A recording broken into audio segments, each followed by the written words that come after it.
Everyone, আমি বর্ণালী। সবাই কেমন আছো? প্রত্যেকদিন ঘুম থেকে ওঠার পরে বিছানার কিন্তু এই অবস্থায় থাকে, আর প্রত্যেক মেয়ের কাজ ঘুম থেকে উঠেই বিছানাটা গোছানো। আমিও তাই ঘুম থেকে উঠে ঝটপট করে বিছানাটা গুছিয়ে নিলাম। বিছানায় যে বেডশিটটা দেখতে পাচ্ছ, দেখতে কত সুন্দর আর কালারটাও কত সুন্দর। অবন্তিকা হওয়ার পর থেকে ইলাস্টিক দেওয়া বেডশিটগুলো আমি কিন্তু বেশি ইউজ করি। তোমরা জানো অবন্তিকা বড় হচ্ছে আর বসাও শিখেছে, হামাগুড়ি দেওয়ার চেষ্টা করছে, আর এই কারণে নর্মাল বেডশিটগুলো ইউজ করি না।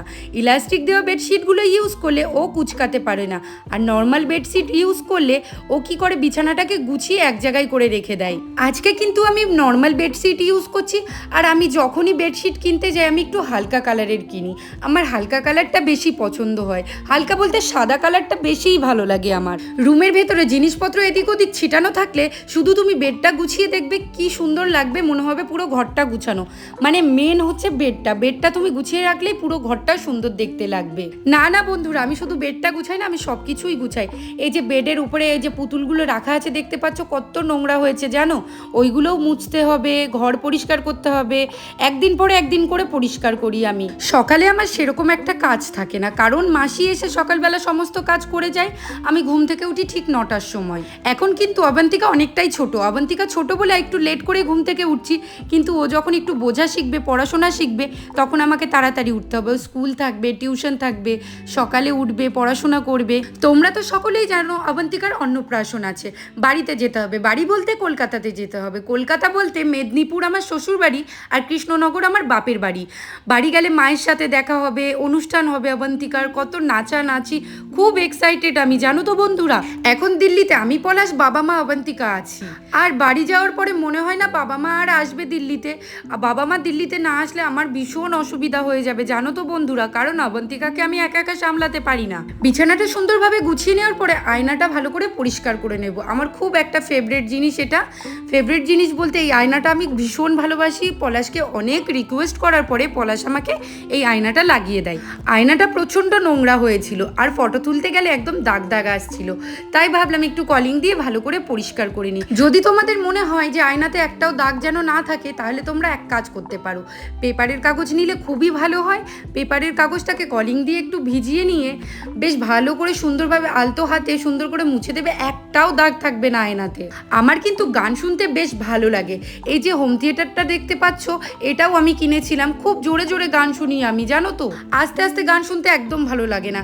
অবন্তিকা ভয় পাবে বলে এখন আর আমি এটা চালাই না, কারণ জোরে গান শুনলেই ও চিল্লাবে আর ভয় পাবে। টেবিলটাও বেশ খানিকটা নোংরা হয়েছিল, টেবিলটাও ভালো করে পরিষ্কার করে নিলাম। রুমটা পরিষ্কার করা আর গোছানো হয়ে গেছে। এরপরে আমি হল রুমে গিয়ে সোফায় একটু বসে পড়লাম, খুব গরম লাগছিল। যে সোফাটা দেখতে পাচ্ছ, সোফাটা কিন্তু বেশ কয়েক বছরের পুরনো, তাই ছাল বাকলা একদম উঠে গেছে, আর বালিশগুলোও তাই। আমার পেছনে যে র্যাকটা দেখতে পাচ্ছ, অবন্তিকার জামা কাপড় শুকাবো বলে ওটা কিনেছিলাম। হল রুমটা পরিষ্কার করতে করতে মা দেখি ব্যালকনি দিয়ে চিল্লাচ্ছে, চেন আলাকে ডাকছে, বলছে ওপরে এসো, আমার ব্যাগের চেনটা খারাপ হয়ে গেছে, একটু ঠিক করে দিয়ে যাবে। এই যে অমনি 5 মিনিটের মধ্যে ঠিক করে দিয়ে চলে গেল। তোমরা কিন্তু সকাল থেকে আমাকে দেখতে পাচ্ছ, আমি কাজ করেই যাচ্ছি। বেড পরিষ্কার করলাম, বেডের ওপরটা পরিষ্কার করলাম, টেবিল পরিষ্কার করলাম, এদিকে হল রুমটা পরিষ্কার করলাম। আর আয়না পরিষ্কার করতে গিয়ে কাগজের টুকরোগুলো নিচে পড়েছে বলে পুরো ঘরটাই সুন্দর করে ঝাড়ু দিয়ে দিচ্ছি। কাজে বেশ মন দিয়েছি, তাই না? মাসি কিন্তু সকালবেলা এসে ঝাড়ু পোছা সব করে গেছে। মাসি আসে ওই 9টা-10টার দিকে। কাজ করতে করতে বেশ খানিকটা খিদে লেগে গেছিলো। ফ্রিজে গিয়ে দেখি ডিম আছে, তাই ভাবলাম ডিমটা ভেজে ডিমটা খেয়ে নিই।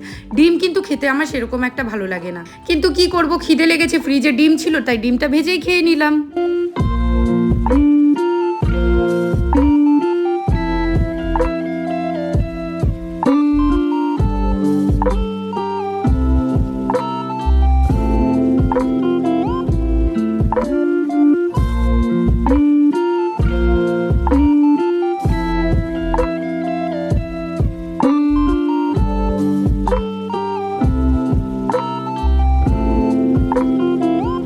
আমার কিন্তু ডিমটা সুন্দর করে ভাজা হয়ে গেছে। আমি কয়েকদিন ধরে ভাবছি আদিবাসী তেল অর্ডার করব। আমি আগেও আদিবাসী তেল অর্ডার করেছিলাম ফ্লিপকার্ট থেকে, কিন্তু ওটা নকল দিয়ে গেছে। আর এই যে আমার হাতে তেলটা দেখতে পাচ্ছ, এটা কিন্তু আসল আদিবাসী তেল। আর আমি যে নকল আদিবাসী তেলটা কিনেছিলাম ওটা 400 টাকা দিয়ে কিনেছি, আর এটার দাম 1400 টাকা ছিল লেখা, কিন্তু আমি এই আদিবাসী তেলটা 1200 টাকা দিয়ে কিনেছি। আর আমি যেখান দিয়ে আদিবাসী এই আসল তেলটা কিনেছি, সেখান দিয়ে আমাকে গ্যারান্টি দিয়ে দিয়েছে, তুমি 3 মাস ইউজ করো, তুমি নিজেই পার্থক্যটা বুঝে যাবে, চুল কত বড় ঘন হয়। দেখা যাক 3 মাস ইউজ করে কি হয়। আর ভিডিওটা ভালো লাগলে লাইক, কমেন্ট, শেয়ার করে দিও। ওকে, বাই।